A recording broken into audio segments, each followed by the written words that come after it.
নমস্কাৰ ছাৰ বাইদেউসকল, ৰাজ্যৰ চৰকাৰী কৰ্মচাৰীসকলৰ পে ফিক্সেশ্যনৰ ওপৰত অসম চৰকাৰৰ বিত্ত বিভাগে দিছে আজি এটা অত্যন্ত গুৰুত্বপূৰ্ণ খবৰ, যিটো খবৰ ৰাজ্যৰ প্ৰতিজন চৰকাৰী কৰ্মচাৰীয়ে জনাটো অত্যন্ত প্ৰয়োজন। হয় ছাৰ বাইদেউসকল, প্ৰথমতে চাব, অৰাজপত্ৰিত কৰ্মচাৰী দৰমহাৰ আখুৱা পৰীক্ষা কৰিবলৈ জিলা পৰ্যায়ত কমিটি গঠন।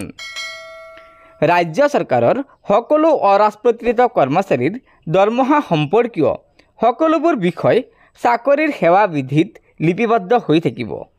বিত্ত বিভাগে এই সম্পৰ্কত আজি জাৰি কৰা কাৰ্যকৰী নিৰ্দেশনাত জিলা পৰ্যায়ত একোখনকৈ কমিটি গঠন কৰাৰ নিৰ্দেশ দিছে। যিসকল বিষয়া কৰ্মচাৰীৰ পে স্লিপ মহাগাণনিকৰ কাৰ্যালয়ৰ পৰা নোলায় সেইসকল কৰ্মচাৰী এই কমিটিৰ আওতাত থাকিব। এজন অধ্যক্ষ আৰু 4জনীয়া সদস্যৰে গঠিত এই কমিটিয়ে কৰ্মচাৰীৰ দৰমহা নিৰ্ধাৰণ, দৰমহা থকা আখুৱা আৰু নিৰ্ধাৰিততকৈ অধিক দৰমহা লৈ থকাৰ বিষয়বোৰ পৰীক্ষা কৰিব। উল্লেখযোগ্য যে বহু কৰ্মচাৰীয়ে বেছিকৈ দৰমহা লৈ থকাৰ ফলত অৱসৰৰ পাছত পেঞ্চন লাভ কৰাত সমস্যাৰ সন্মুখীন হয়। এনেবোৰ সমস্যাৰ সমাধান উলিয়াই চাকৰি সেৱা বিধিৰ লগতে সংলগ্ন কৰি ফিনাছাম পৰ্টেলত আপলোড কৰিব লাগিব।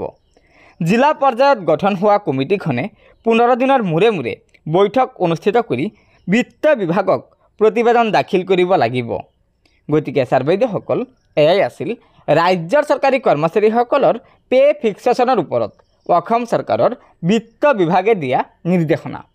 গতিকে লগৰ বন্ধুবৰ্গক এই ভিডিঅ'টো শ্বেয়াৰ কৰি বিত্ত বিভাগে দিয়া আজিৰ এই গুৰুত্বপূৰ্ণ খবৰটো জনাই দিব আৰু নতুনকৈ অহা ছাৰ বাইদেউসকলে অনুগ্ৰহ কৰি আমাৰ এই চেনেলটো ছাবস্ক্ৰাইব কৰি ল'ব।